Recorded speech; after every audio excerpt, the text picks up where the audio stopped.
1-2 poker isn't a game. It's the Wild West. No rules, no mercy, just madness. They'll chase gut shots, call raises blind, and somehow think it's skill.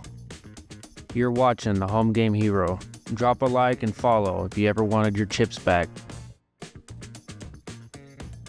Welcome back to the action. We sit down with a fresh $500 stack, and in the first orbit, we peel pocket sixes in the hijack. Nothing like a little pair to get the blood flowing. We bump it up to $10 and get 3 sticky callers, the big blind and both limpers. So we're going 4 ways to the flop of 2-3-7 rainbow.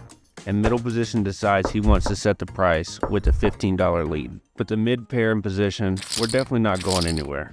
The others get out of the way and we go heads up.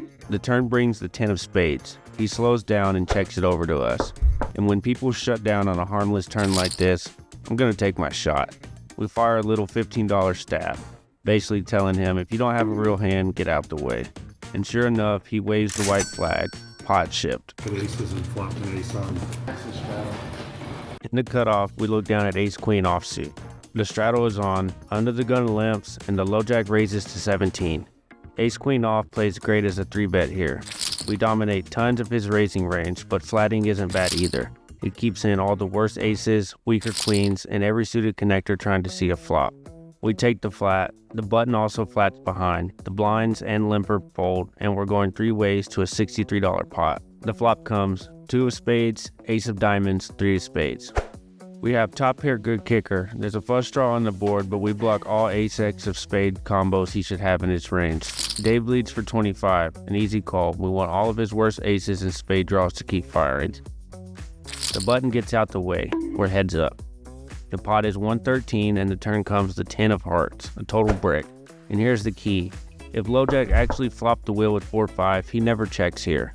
With the 2 spades on the board, the wheel raises his turn almost 100% to protect itself. So the check wipes 4-5 completely out of his range. We still get value from all the hands we dominate, ace-jack and all the ace-x suited hands in his range. So we fire $60 and he makes the call. We're staring at a $232 pot going to the river. And it comes a 9 of hearts, another nothing card. No draws complete. He checks again, and with top pair, top kicker on a clean run out, we go for thin value. $60, about a quarter pot. He folds, and we win. I'm under the gun, and I peel back pocket kings. I bump it up to 15, and only Ed on the button comes along. So we're heads up with 33 in the middle. The flop comes 10 of hearts, 9 of spades, 7 of diamonds. Beautiful. Exactly the flop you don't want with kings. This thing smashes every suited connector in the book. So I decide to control the pot and check. And Ed checks it back. The turn is the 6 of hearts. Now the board gets even worse. Straights, redraws, all of it live. We both slow it down again. River is the queen of clubs. Finally a card I can represent or maybe get thin value from. I toss out a little $10 value bet and see if he wants to pay me off. He insta-folds. Sometimes kings feel like royalty, and sometimes they're just sitting there in checkmate. I'm on the button and look down at pocket eights. Not a hand you brag about, but good enough to go to battle with in position. 3 players limp, so I bump it to 20. Bigger sizing here keeps us from going 5 or 6 ways, but of course, this table doesn't fold. Steve calls from the small blind, Rob calls from under the gun, and Ed, who will call just to see what happens next, comes along too. So we're 4-handed with $84 in the middle, and the flop comes 3 of clubs, 10 of diamonds, 6 of hearts. Middle of the deck special. We've got a pair, a little bit of a backdoor straight, but nothing to write home about. Before I can even think about continuation betting, Ed leads 20 into 3 players. This man treats every flop like it personally insulted him. And then everybody calls. Nobody believes anybody.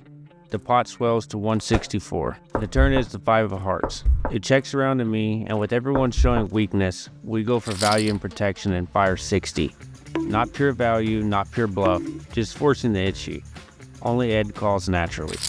We're heads up to the $284 pot, and the river is the jack of clubs. Ed checks, and with pocket eights, they're solid enough to show down, but not strong enough to go chasing hero value. So I check it back and take what the deck gets me. I table the snowman, and Ed mugs. Pocket eights, not glamorous, but sometimes they quietly bring home the pot. Alright, next hand we're on the button and we pick up 10-8 suited of clubs, a hand that plays beautifully in position. We get 3 limpers and the cutoff too tight bumps it up to $12. We make the call on the button, Steve calls from the small blind and Honda calls from middle position. We're going 4 ways to a pot of $54. And the flop comes Jack of clubs, 4 of clubs, 6 of spades. Great first step. We flop a flush draw and a little backdoor straight potential. It checks to too tight and he fires 25. Here's the math. The pot's 54, his bet makes it 79. We're calling 25 to win 104. That means we need about 24% equity, and with the flush draw and 2 cards to come, that's an easy call. Steve folds, Rob calls, and we're still 3-handed heading to a $129 pot. The turn is the king of diamonds. That card fits too tight's pre-flop range pretty well, and he shows it, as he rips it all in for 107. The pot is 129, his shove makes it 236. If we call, the total pot becomes 343. Calling 107 to win 343 means we need about 31% equity. Normally with the flush draw, you've got around 20% with 1 card to come, and that's already not enough. On top of that, we still have Rob behind us. So between the math and the threat of domination, this becomes a very clean fold. We let it go. Rob makes the call, and now we get to see what we're up against. Too tight shows the queen of clubs and jack of hearts, top pair with 1 club, and honestly, I thought too tight was his poker nickname. But after seeing that jam, maybe it's his prison nickname instead. Honda, he tables king deuce of clubs, top pair in the king high flush draw, which completely crushed our flush draw. We're doing what? Oh, He only wants he 1. got. Oops. There you go. Yeah.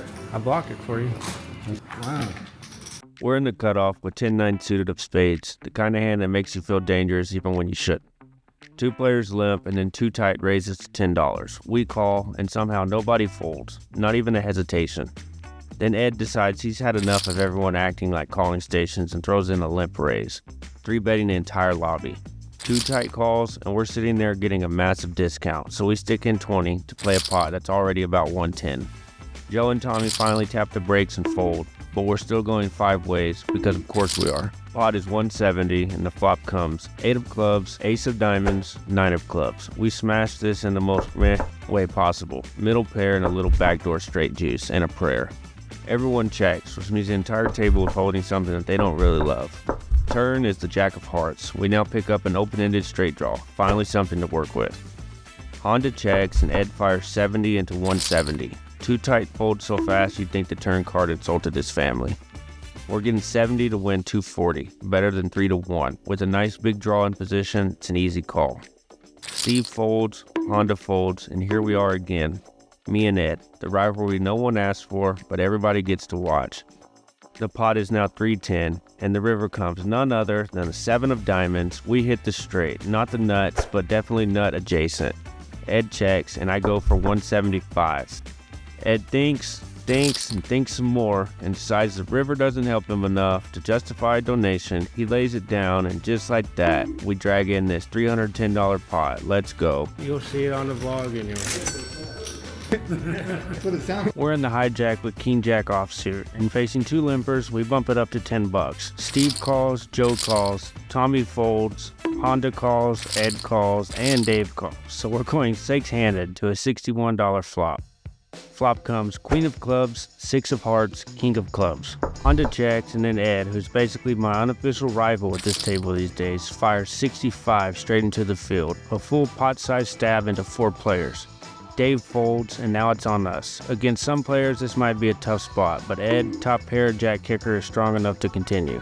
This man shows up with hands that don't even exist in the deck sometimes, so we make the call. Steve folds, Joe folds, and Honda folds. We go heads up in position with 191 in the middle against Ed, which feels like every other hand lately. Before the dealer even puts out the turn, Ed checks blind, classic Ed behavior. And even though this is a spot I should be betting for protection, I don't. Vlogging really does turn into a study session sometimes. The river comes with 3 of spades, total brick, shouldn't change a thing, and Ed fires $5 into a $191 pot. That's not a bet, it's a cry for help. I'm not raising and risking a blow up, not against my current nemesis, so I just slide in the call. Honestly, I'm expecting to chop a lot, but nope, Ed rolls over queen 5 offsuit, middle pair, bottom kicker with 0 shame. We drag this $201 pot. And while we're on the topic of pots, tip your dealer. I see some creators tipping like absolute dog shit. Don't be that guy. 20 is the bet. Next hand, we pick up pocket queens on the button. Just beautiful. We are facing 3 limpers, so we decided to raise to 20. But everybody folds, so we win $9 with no sweat. Too rich. Mike. We're in the cutoff with ace-3 suited of spades. Facing 1 limper, we raise to $10. Both blinds fold, and the limper decides he wants to play. So we are headed to the flop, heads up, with $23 in the middle.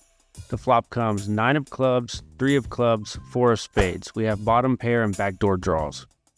And Ed leads out for $10, and we make the call. The pot is now $43, and the turn is a beautiful 2 of spades, giving us the nut flush draw and a gutter for a straight.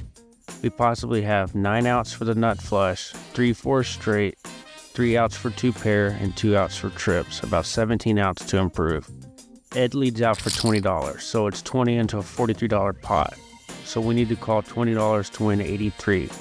We need about 24% equity, and judging from our strong outs alone, we have around 26. So it's the plus EV call even without implied odds. So that's what we do, we stick in the call. The pot is now $83, and the river is ace of diamonds, giving us 2 pair.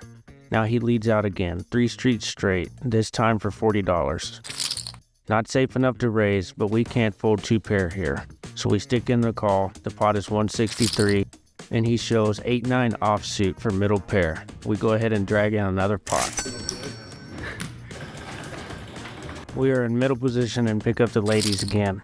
Facing 1 limper, we raise to $15. Joe in the hijack calls and Ed in the big blind calls. Pot is $48, and we're going 3 ways to the flop. 3 of hearts, 9 of hearts, 5 of diamonds. Ed starts with a check. We bet 20. Joe calls and Ed folds. So we're heads up with $88 in the middle. Turn is the ace of hearts, not the card we wanted. A heart to complete the flush draw, and an ace, a double, no thanks. We check it over to Joe and slip into check call mode, just controlling the pot. Joe bets 35 into 88. It's 35 to win 122, and the ladies get the old heart check. Nope, still ladies, no heart. We call. The pot's 158, and the river is a 7 of clubs. We check again, and Joe tosses out a $50 blocker bet.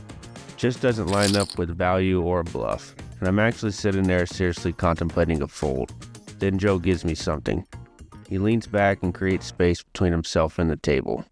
That little, I don't love my hand right now kind of posture people fall into under stress.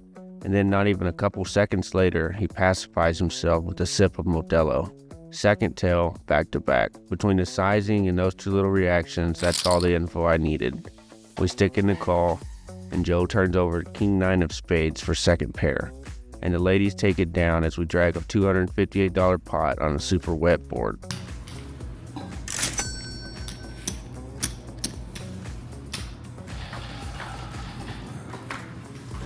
$2. A warning for total beater. I think We're in the big blind with ace-queen offsuit and 4 limpers. When everybody shows weakness like that, their ranges are super wide. Tons of weak aces, suited connectors, small pairs, and even garbage. So we punish the field and make it 12. And of course, everybody calls. We're going 5 ways to a $61 flop. The flop comes ace of spades, jack of diamonds, 9 of hearts. This is a board that absolutely smashes their limp ranges. Ace 9, ace jack, jack 9, all the 2 pairs, all the gut shots, and we still dominate every ace X besides ace jack. So we take the value line and bet 25. On to calls. He has all the weak aces, all the 9X, and every straight draw. Kyle folds, Ed calls, and Dave folds.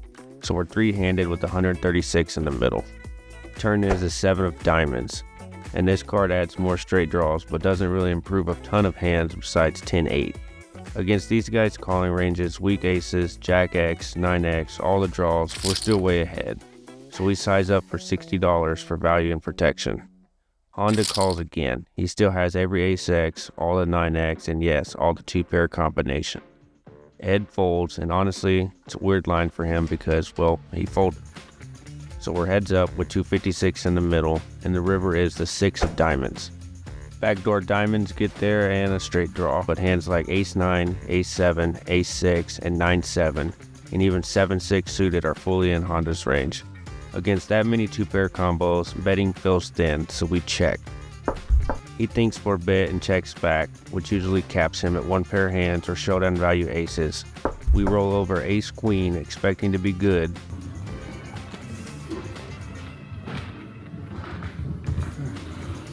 Yeah. You win. Oh. I'm sorry. Honda says nice hand and tables ace 9, thinking he'd lost, and the dealer breaks the news. 2-pair is good. That's what happens when you go 5 ways to a flop. The range advantage flips fast, and top pair doesn't hold nearly as often as you want it to.